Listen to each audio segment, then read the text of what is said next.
The Awakening. Ethan opened his eyes slowly and saw a glowing blue light above him. The light flickered gently, like it was alive. He tried to move his arm, but it felt heavy. His body ached, and his mouth was dry. Everything around him felt wrong. The floor under him was cold and smooth. Not like anything on Earth. He sat up with effort and looked around. The room was strange. It had no windows, only walls that shimmered like liquid metal.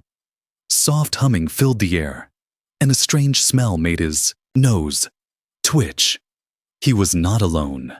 Standing just a few feet away was a girl, but not a human girl. She was beautiful in a way Ethan could not describe. Her skin shimmered with a silver glow.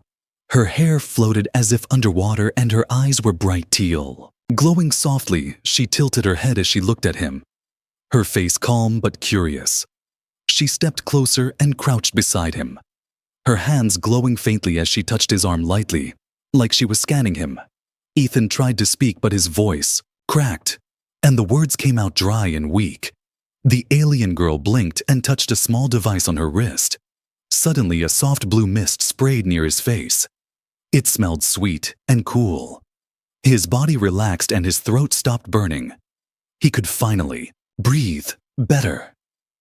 He looked at her again, trying to ask where he was, but she only watched him quietly, like he was some rare animal.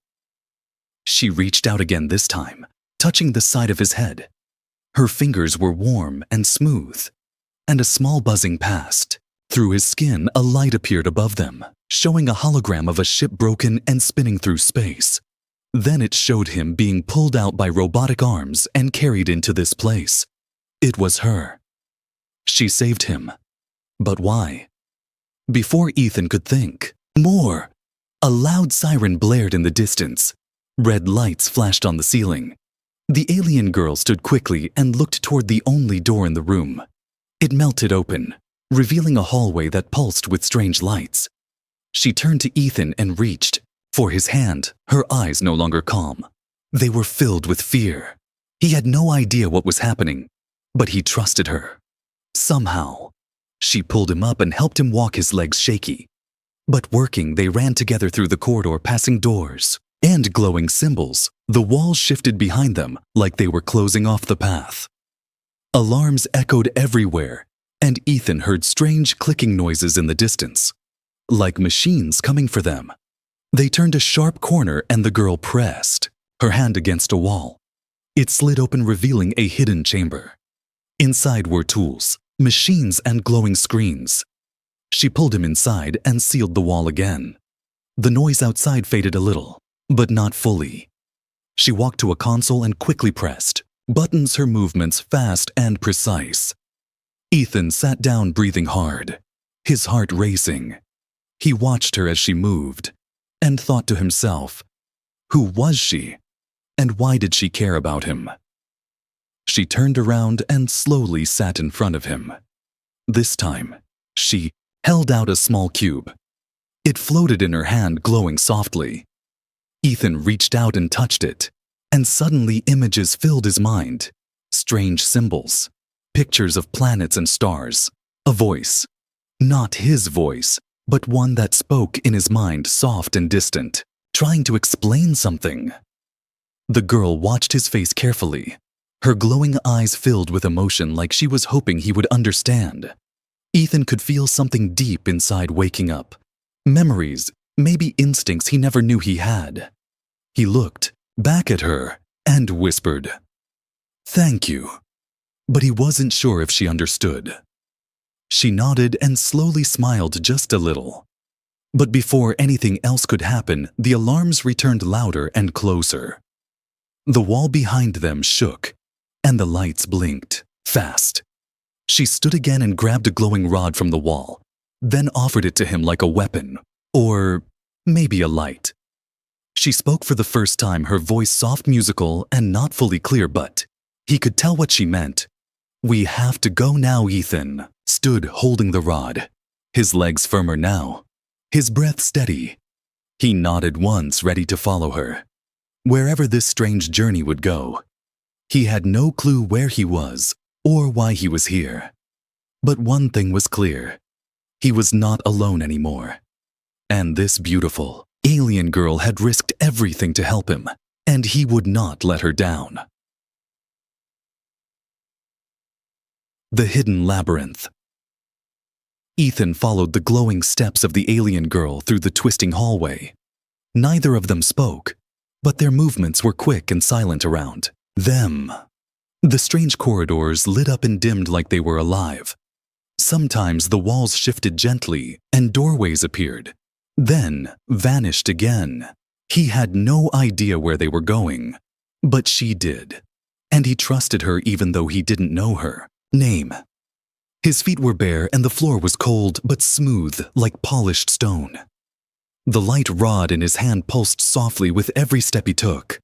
The girl paused at a corner, then placed her palm on the wall again. It shimmered and opened into another chamber. Smaller and darker inside were strange pods, some empty and some filled with glowing blue liquid. Ethan stared at them, wondering if they were for healing or for something far worse. She pulled him away quickly, her expression serious now. Her steps faster than before. They moved through another passage, and Ethan began to notice the walls here were different. Old and cracked dust covered the floor, and vines of glowing roots crawled along the ceiling. It looked like this part hadn't been used in years. Suddenly they heard voices ahead. Not words, but strange clicking tones like insect wings mixed with static. The girl pushed Ethan behind a tall machine and motioned for silence. He held his breath. Two tall figures walked past the hallway covered in metal armor, their heads narrow and their eyes glowing red. They moved like machines, but Ethan could sense something alive behind that armor. The girl waited until they were gone, then led him in another direction through a narrow space between walls. They crawled through metal tunnels and ducked under loose wires. Finally, they entered a circular room filled with light and gentle humming. This room was different, cleaner, peaceful, like a secret garden in the middle of a storm. In the center floated a crystal sphere surrounded by rings of light. The girl walked to it and placed her hand on one of the rings. It spun slowly and opened a small panel. Inside were strange tablets, and one of them had a human face on it. Ethan stepped closer. The image was old, grainy, and cracked, but it was clearly a man from Earth with short, dark hair and a familiar military badge on his chest. He didn't recognize the face, but the logo was from Earth's early space missions long before he was born. He looked at the girl, confused. She reached out and touched the air again, showing a short video. It showed that same man being treated like a king by strange creatures, similar to her race, but older. They were bowing to him. Then the video glitched and ended. She turned to him and touched her chest, then pointed at him, then at the man in the video. Slowly, Ethan understood. She believed he was connected to that man. Somehow. Maybe family. Maybe just another human. Like him. But then, why save him? Why hide him? He wanted to ask. But she looked away, suddenly tense. More clicking noises echoed nearby. The walls around them pulsed red. She grabbed his arm and ran again, this time through a dark tunnel that went deep underground. They reached a massive shaft going down for hundreds of meters. At the edge was a platform with a small pod-like elevator. She pressed a button, and the pod opened slowly. They stepped inside, and it began to descend quietly. As they moved deeper, Ethan looked at her, trying to read her face. She looked worried but calm, like she had done this before. He noticed a small scar near her collarbone and wondered what kind of life she had lived to know so much about danger. The elevator stopped in front of a stone wall, but as they approached it, the wall vanished, revealing a hidden room far older than any part they had seen so far.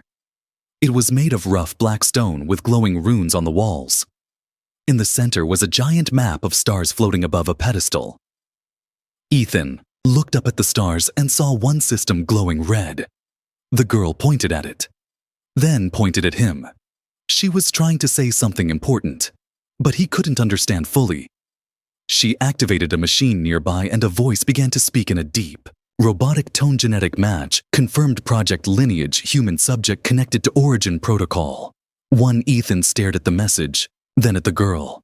She looked hopeful but scared. The machine had just said he was part of some project, part of some old protocol. What did that mean?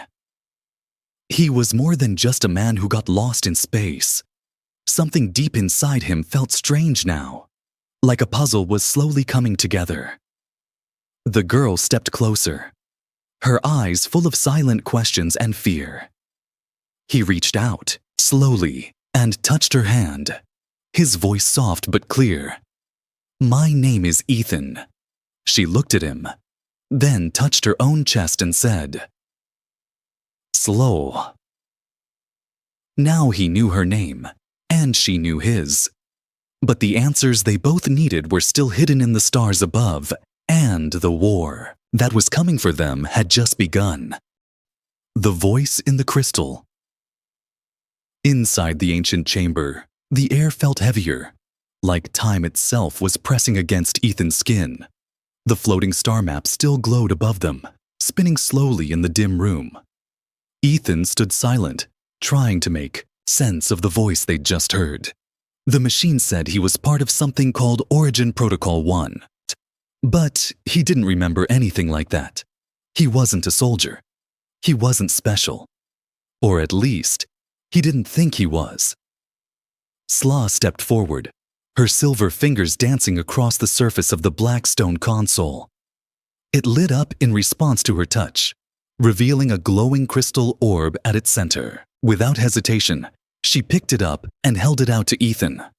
He hesitated at first, but something inside him whispered to take it.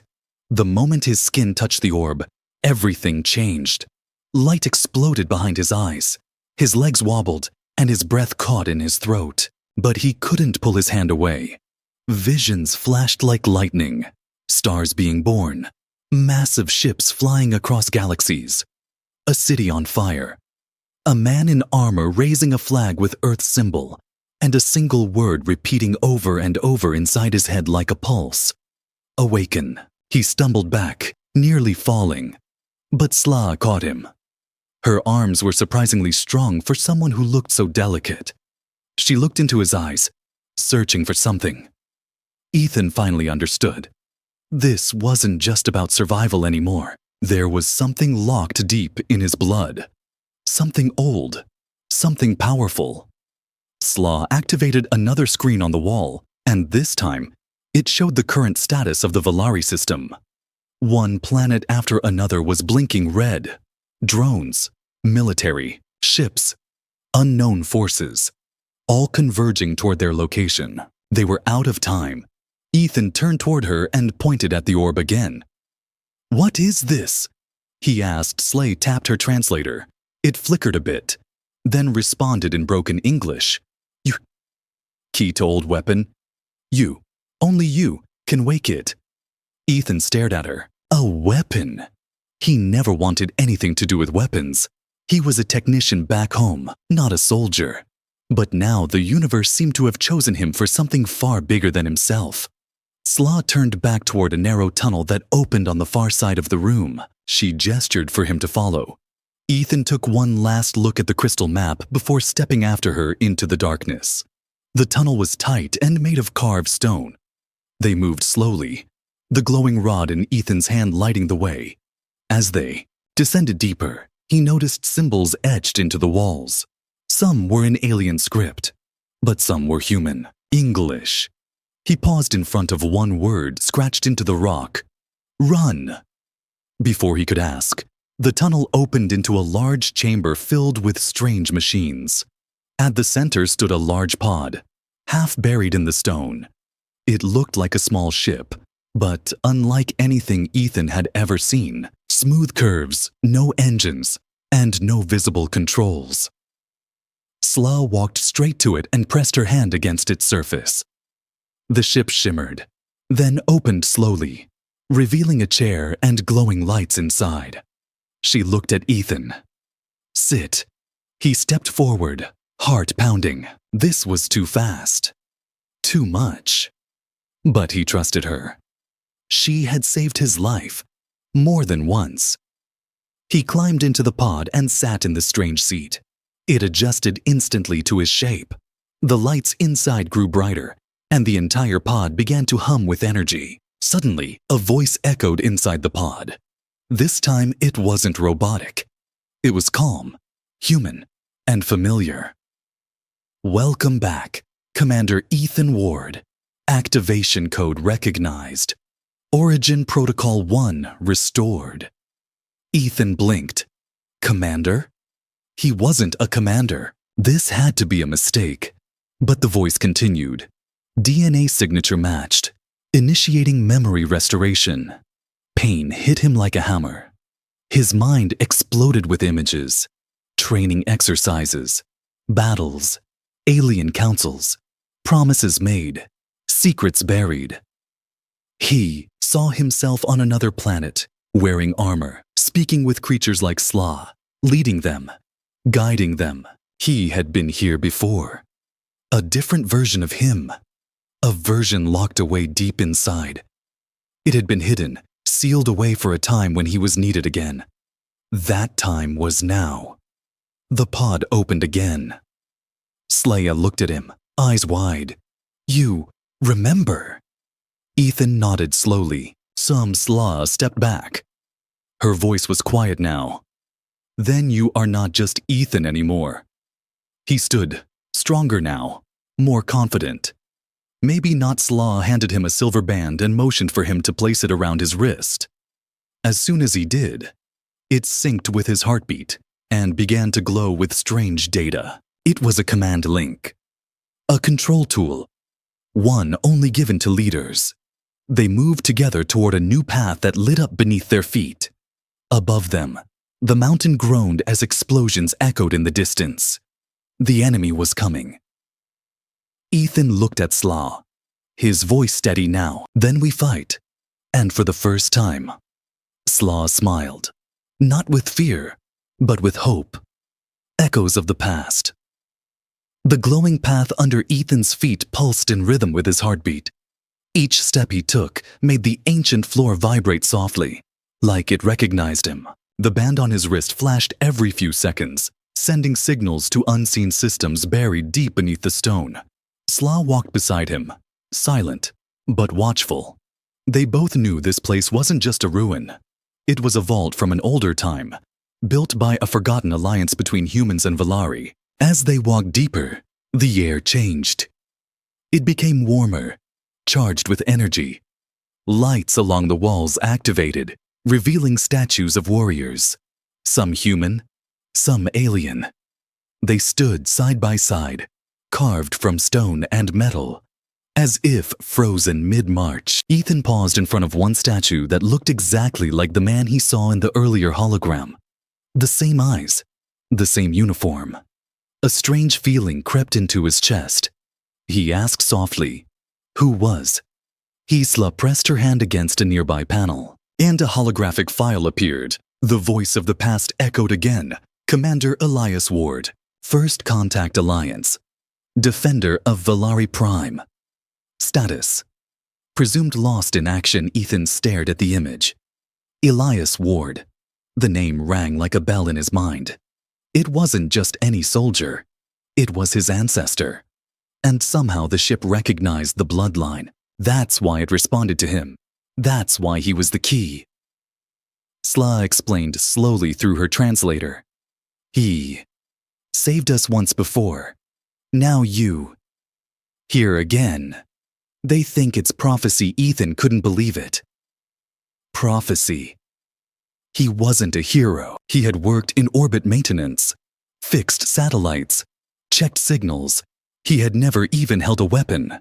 But now the weight of ancient expectations was being placed on his shoulders. They reached a massive chamber lit by rings of golden light. At its center stood a circular platform with a tall control pillar in the middle. Slaw walked toward it and touched her hand to the top. The ground shook. The floor opened around them, revealing an enormous structure hidden below. Rows of ships, sleeping in silence, their surfaces coated with dust and time. It was a fleet. Salah turned to Ethan. Only you can wake them. He stepped forward. The band on his wrist pulsed harder now. As he placed his palm on the control pillar, everything changed. A pulse of energy shot out from the platform. The air grew hot. Below them, the ships began to glow. Lights flickered on. Engines roared softly. Ancient metal creaked like bones waking from centuries of sleep. One by one, the ships came to life. Slah's eyes widened. She had never seen anything like this. The weapons of the First Contact Alliance, once buried, now awake again. Ready to fly, ready to fight. But the moment was broken by a high-pitched screech echoing through the chamber. Drones' metal shapes dropped from the ceiling. Glowing red eyes spinning. They had tracked them here. Slay shouted and ducked as a drone fired a plasma bolt toward them. Ethan grabbed her and rolled behind the pillar. Another bolt scorched the floor where they had just stood. Ethan looked at the control panel. There were systems he didn't understand, but something inside him did. Instincts. Maybe the buried memories from the pod. His fingers moved quickly across the panel. The first ship rose from the chamber below, its wings unfolding with a heavy metallic groan. He touched the band and shouted, "Defense protocol activate." The ship responded instantly. Twin plasma turrets deployed from its wings and fired toward the ceiling, shredding two of the drones in seconds. Sparks flew. The others scattered. Slah used her own device to create a shield wall around the platform. Another drone fired. The bolt hit the edge of the platform and exploded. Ethan shielded her with his body. The shock knocked him back, but the band on his wrist glowed even brighter now. The platform responded to his pain. A second ship rose from the deep. Then a third. Salah looked at him. Breathless. "You are waking them all," Ethan stood, face bruised but focused. They don't have a choice now. The remaining drones fled, disappearing into vents and shadows. But Ethan knew more would come. Not just drones. Valari soldiers, mercenaries, pirates. Everyone who wanted the technology buried here. Everyone who feared the return of human power. He turned to Slah. "We need to get to the command bridge. And fly one of these." Slah nodded and led him toward a lift that took them down into the hangar. The ship nearest to the platform lowered its ramp. It had smooth silver curves and dark glass over its cockpit. As Ethan walked up the ramp, the ship lights turned on by themselves. The chair adjusted for him. The controls glowed with symbols, but somehow he understood them. He didn't know if it was buried memory or the ship teaching him, but it didn't matter now. The ship was ready to fly. Slah sat beside him at the co-pilot station. Outside the hangar door, they could hear the rumble of enemy engines drawing closer. This time Ethan didn't feel lost. He felt like the war had already begun, and he was ready. Wings of the past. The ship lifted slowly from the hangar floor, its engines silent but powerful. Ethan gripped the control interface, which felt more like touching energy than a solid surface. Lights glowed around his fingers, and the seat wrapped around him like a second skin. The ship recognized him, not just as a pilot, but as someone it had been waiting for. Slah sat beside him, her glowing fingers dancing across her console as she linked into the navigation system. Above them, the ancient hangar doors opened with a deep, cracking groan, exposing the storm-filled sky of Valari Prime. Lightning arced across the clouds, and the world beyond was chaos. Ships soared in the distance, some of them armored and massive. Mercenary fleets most likely, drawn to the signal that had just awoken the lost fleet. Drones zipped through the sky, scanning and searching. Ethan looked out the window at the rising threat and felt something inside him shift. He wasn't scared anymore. He wasn't lost. The ship pulsed with his heartbeat, and he felt its power becoming his own. This wasn't just escape. This was a message. He pressed his hand forward, and the ship surged into the sky. The winds hit them hard, but the stabilizers adjusted instantly. The craft twisted through a narrow canyon, dodging incoming drone fire. Plasma bolts burned the air behind them.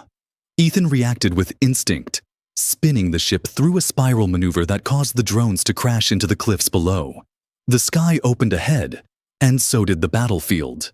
Two rival cruisers exchanged fire near the upper atmosphere, their blasts shaking the clouds. Ethan flew straight between them, weaving through the chaos.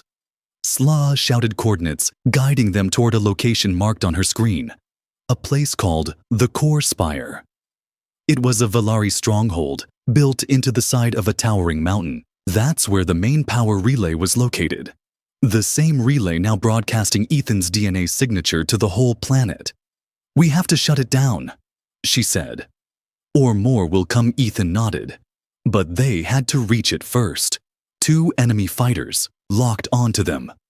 Sla activated the rear weapons, and blue energy beams shot from the wings, forcing one ship into a nosedive. But the second fighter was faster. It launched a tracking bolt that latched onto their tail, blinking red. Ethan narrowed his eyes, then flipped the ship upside down and dove toward the ground. Alarms blared. Altitude warnings lit up, but he didn't stop.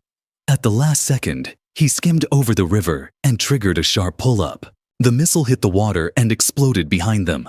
Salah looked at him, stunned. "How did you learn that?" He shrugged. "Maybe it's in the blood." The mountain appeared ahead, jagged and dark, wrapped in storm clouds. The core spire pierced the sky like a black blade. Ethan aimed for a narrow docking path halfway up the structure. As they approached, turrets activated, sensing unauthorized entry. Slaya focused her energy on the front shields while Ethan flew through fire, dodging lasers and debris. They landed hard.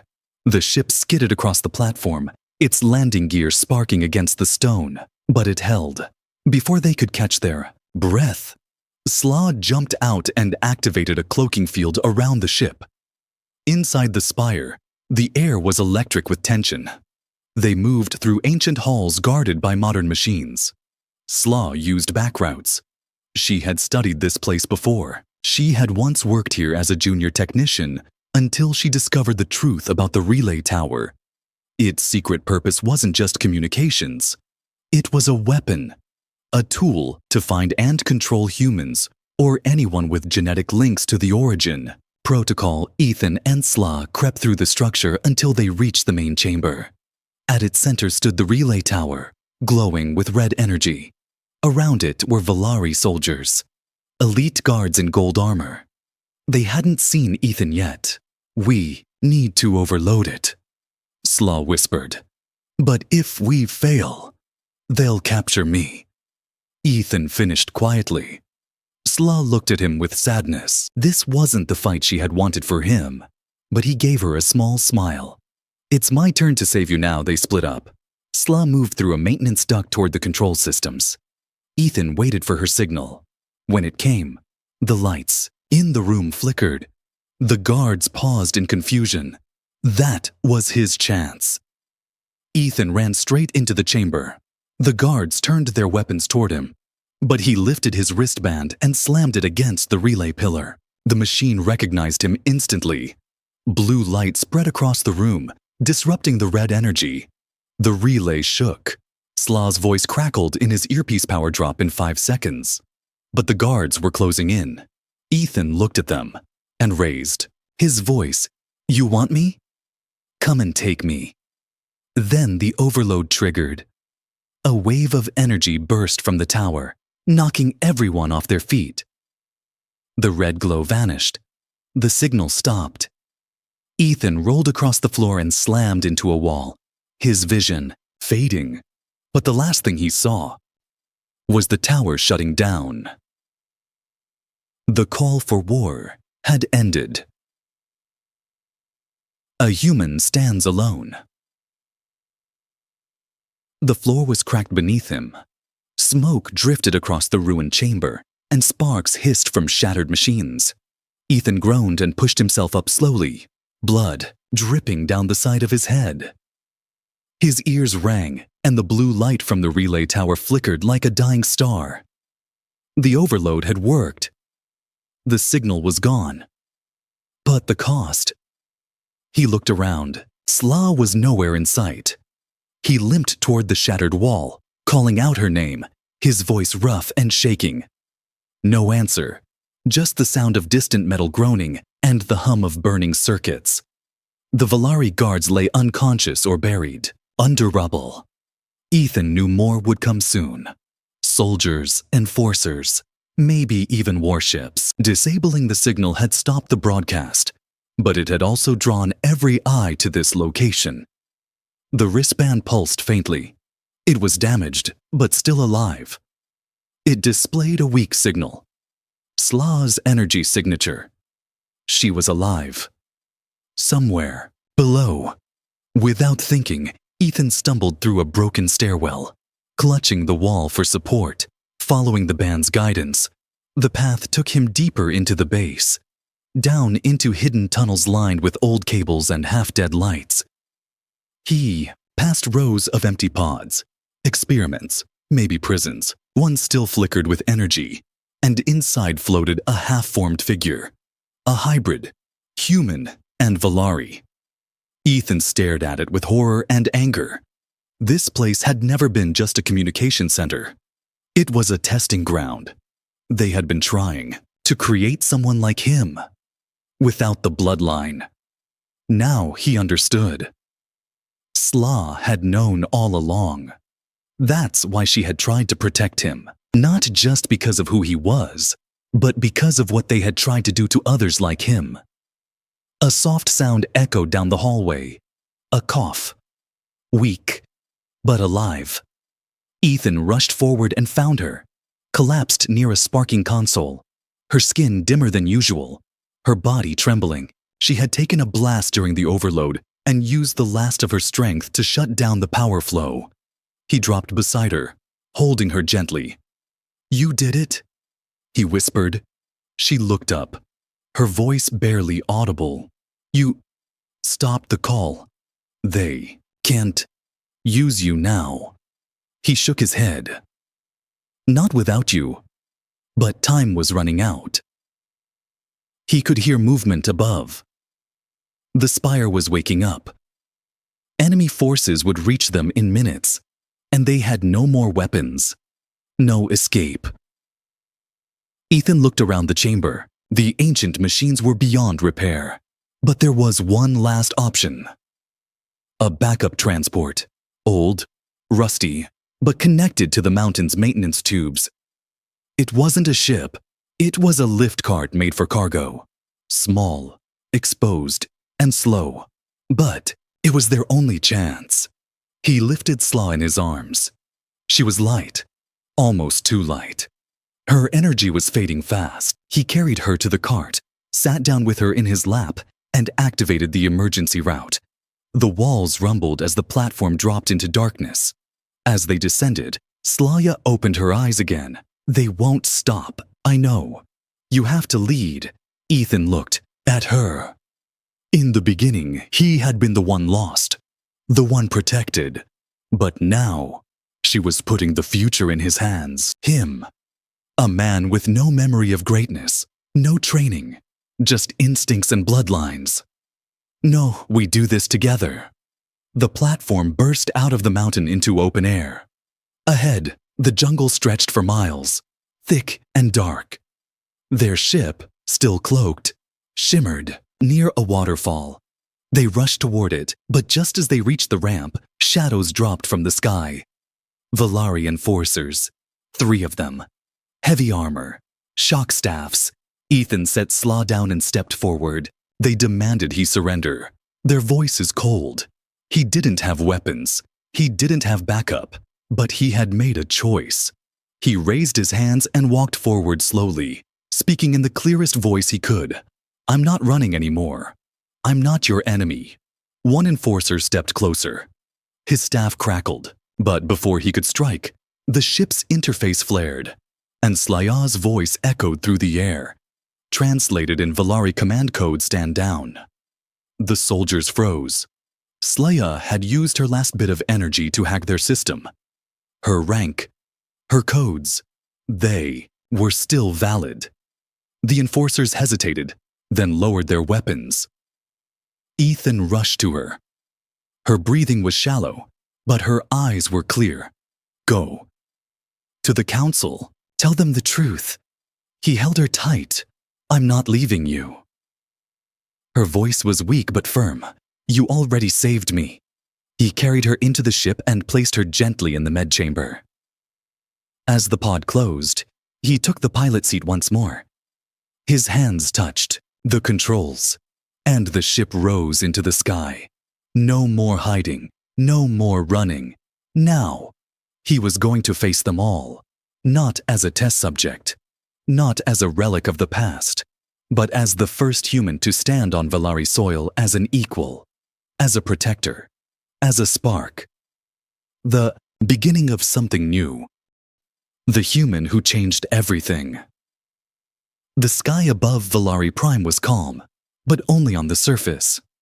Beneath the silence, cities trembled, councils argued, and armies prepared. Word had spread fast. A human had awakened the lost fleet. The relay tower was gone, and the barren commanders of the old order were furious. But Ethan didn't care about politics, not anymore. He stood on the high platform of the council spire, deep in the capital of Selikiari, wearing a simple dark suit woven with Valari tech fibers. It wasn't armor. It wasn't royal. But it meant something. Around him, hundreds of aliens watched from their seats. Some curious, some angry, many afraid. Beside him, Sla stood, wrapped in a long robe of silver light. Her energy stabilized, but still fragile. She had survived, but barely. Her actions had made her a traitor in some eyes, and a hero in others. Ethan took a breath. The translator disc hummed at his collar. And then he spoke. I did not ask to come here. I did not ask to be part of your history. But you made me part of it anyway. Whispers stirred through the hall. You hunted me because I shared DNA with a warrior you both feared and respected. You saw my bloodline as a weapon, a key, a threat. He looked at the warlords in the back, their armor gleaming, their faces stern. But she saw me as a person. He turned to Sla. She met his gaze calmly. She hid me when you ordered her to capture me. She risked exile, death, for someone she didn't even know. Why? Because she remembered what your old leaders forgot. That peace is always a choice, and fear is always a chain. The crowd went silent. Even the harshest commanders leaned in. Ethan pointed to the sky above the spire. I could have used the fleet. I could have turned your own weapons against you. The system was active. The ships obeyed my command, but I didn't. Because I don't want power. He paused. I want respect. One elder Valari, her skin lined with age and stars, stood from her seat. What are you proposing, human? Ethan stepped forward. A treaty. Not just between me and you, but between Earth and Valari. A bridge between two species who once fought beside each other, and can do so again. Another voice challenged him. And if we say no? If we reject the human line? Ethan smiled faintly. Then I'll leave. I'll vanish again. The fleet will return to its slumber.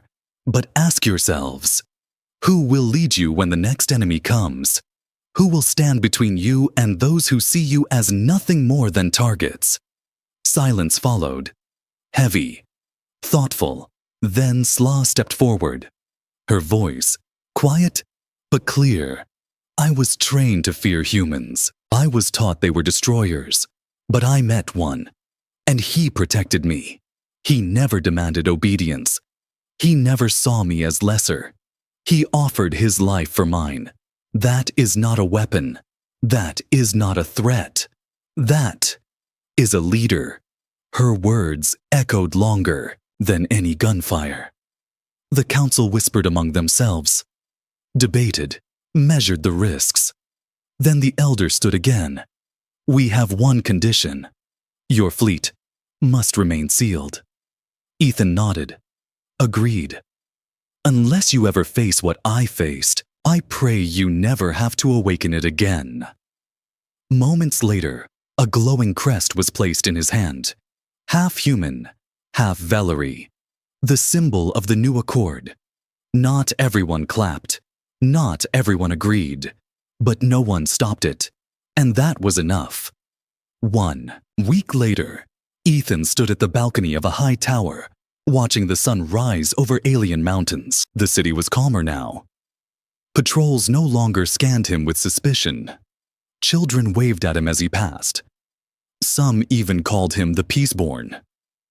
He hated the name, but he understood it. Behind him, Slaw approached quietly. Her energy field was brighter now, her scars healing, her voice soft.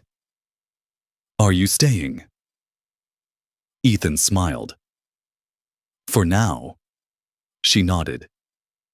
Good. They stood in silence for a moment, not as alien and human, not as soldier and fugitive, but as two people who had changed the course of two worlds. He turned to her and asked, "What's next?" She looked at him with a small smile.